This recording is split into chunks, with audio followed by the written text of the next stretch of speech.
Alright guys, hope you're all doing well, hope you're all keeping safe. Now I wanted to wait until we've had the first and only apparel event of Season 3 along with the new global event before I made this review video for Season 3. This will incorporate elements of Title Update 11 as well, but this is very much part of the season, the same way that TU10 was for Season 2, and this is of course how I feel about Season 3 right now. If you enjoyed this one and want to support me, the best way is just to watch the video all the way through. You can like, comment and subscribe, which would be appreciated, and with that said, let's begin. To begin with, here's the Season 3 roadmap titled Concealed Agenda. Now in terms of the actual manhunt targets, they're going to work just like Season 1 and Season 2 with one addition, and that's a hunter. Now when you are able to locate Shade, the first manhunt, a hunter would spawn in the world and start fighting, and then would run away if you're not able to down them. This was actually a neat little addition to the manhunt. It was unexpected. Now the more hunter involvement the better, in my opinion, so if you're comparing it to Season 1 and Season 2, then yeah, so far the manhunt target is a little more exciting, but it's, you know, only a little bit, guys. For me it doesn't really make any difference. We then have the usual leagues, which are, you know, they're boring to me personally, and they offer little in the way of rewards. We have 3 global events from previous seasons returning in Polarity Switch, Hollywood and Guardians as well. Now the devs have confirmed some significant changes to these 3 returning global events, pretty much taking away any negative impact or side effects and making these global events provide buffs when interacting with the event. This is of course great, but it's a little bit too late for me. I already completed these events in Season 1 and Season 2, got the rewards, and I'm really not interested in doing the same stuff again.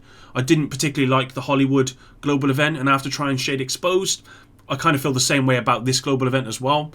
The mechanics didn't interest me, and more than anything guys, the rewards are just not worth looking past my dislike for the global event. If the reward was worthwhile, I might have done both Hollywood and Shade Exposed, but it's just not for me.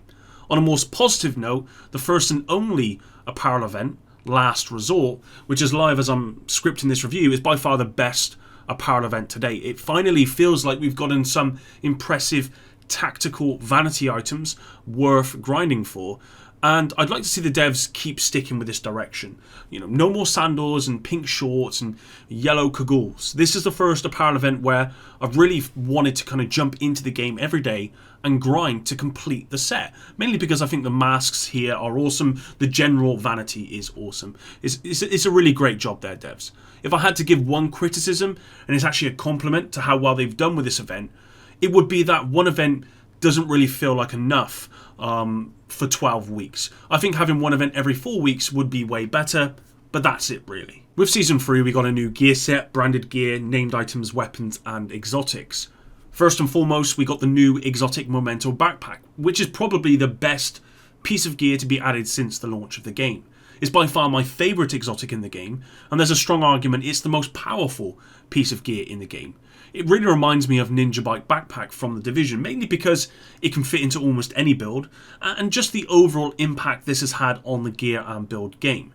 The great thing is, whilst it appears to be the best piece of gear in the game, certainly in its slot, it's not necessary to have to compete at any level, and it does have a risk-reward factor in that you have to collect the trophies dropped by NPCs, taking you out of cover most of the time. This exotic alone encouraged me to complete the reward track as fast as possible, as you rewarded it at level 90. By comparison, Season 2 took me about 10 weeks to complete, but here only a couple of days.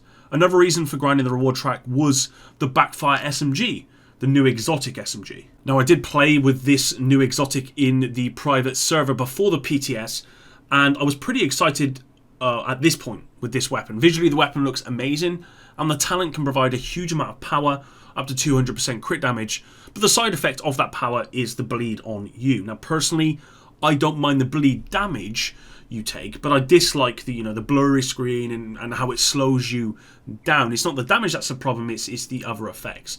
Fortunately, you can build around this weapon where you completely mitigate any bleed whatsoever.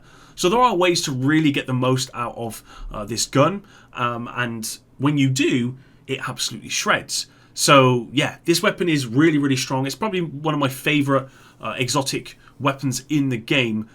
So yeah, really, really good. Let's move on to the last exotic, which is the Ridgeway's Pride, and talk about that one. So Ridgeway's Pride is the Summit exclusive exotic. Now this was really underperforming from the videos that I've seen. I don't have it yet, but I've seen plenty of posts and videos showing just how underwhelming this exotic is, which is very disappointing, especially when it's the only exotic that requires a significant amount of investment and RNG to get, and the only exotic that forces you to play the Summit game mode, a mode that a lot of people are not particularly happy with at the moment, which I'll get onto later on in this video.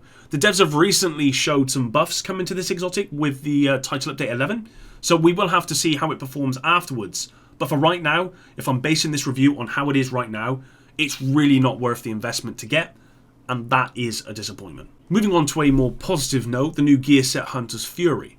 Now YouTube has been flooded with Hunter's Fury builds recently, and it's really great to see.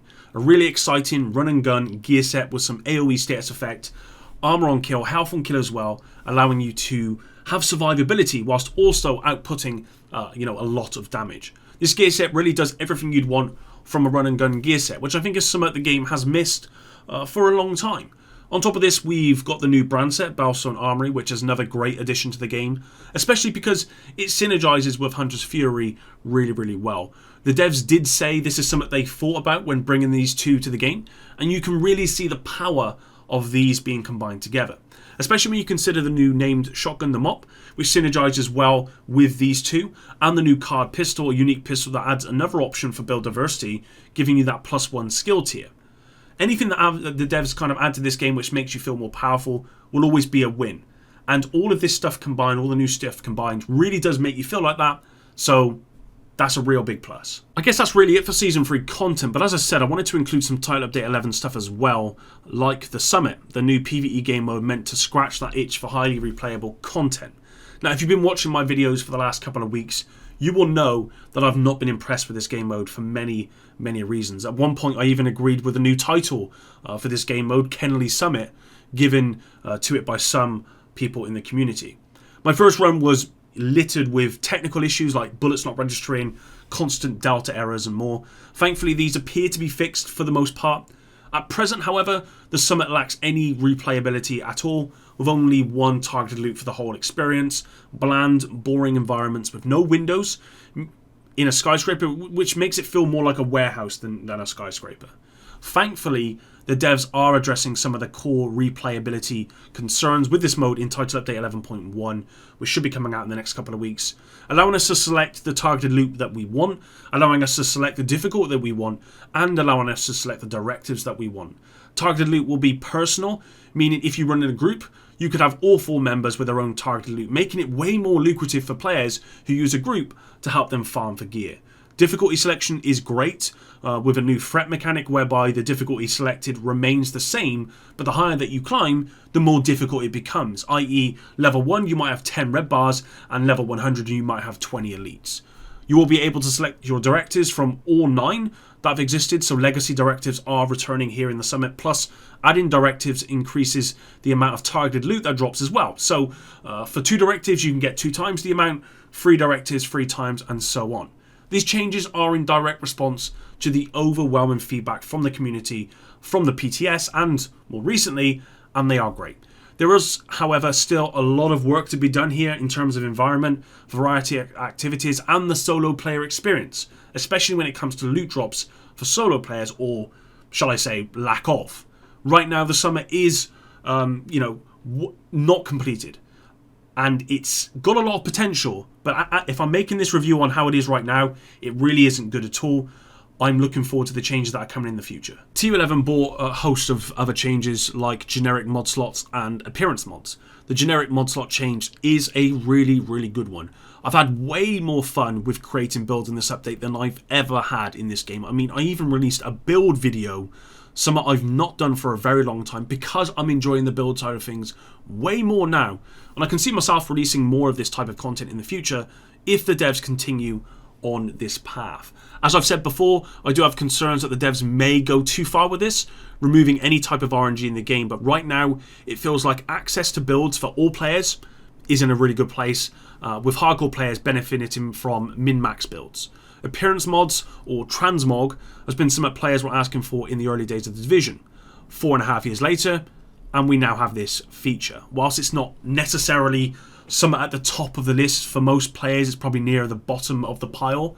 The introduction of this feature has done nothing to harm the game, and actually I find myself changing the appearance on my gear more and more often as time passes. At first I didn't think I'd get any use out of this feature, paying very little attention to how my character actually looked, but now that I can actually make changes without impacting my build and my stats, I'm actually really glad they implemented this feature here, and yeah, this is a big plus for me. The last thing I wanted to briefly touch on was rainbow loot. Now, I've covered this in great depth with 2 videos now, so if you want to go check out those for full kind of depth, then please go do that.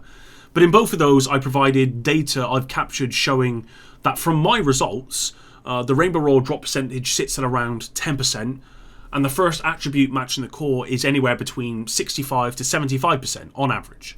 Title Update 11 relied heavily on trying to find a solution that would appease everyone on the rainbow loot problem. And I do think this update has done that for me. This is the first time in a long time that I've actually been farming non-stop for hours, and I think that's mainly down to these changes. I'm picking up loot because I'm interested to see what I'm about to find. I know my chance of getting a rainbow drop is very low, whilst I know my chance of actually getting something that I probably want in terms of red, blue and yellow is probably there. So I think all in all, I think that the changes made to rainbow loot does appease the widest audience, so that's really good. Overall guys, Season 3 so far with Title Update 11 is the best season so far. Has it solved all the issues in the game? Absolutely not. Do I still yearn for some truly awesome replayable content that I can get lost in, like survival from The Division? Absolutely. Do I wish we had 4 brand new global events with each season? Absolutely. But have I had fun up to this point? Yeah, I have. I see real potential with the summit, and I feel confident in asking the devs to move away from the loot topics for now and focus on other stuff. Do I see myself participating in Season 3 for the full 12 weeks?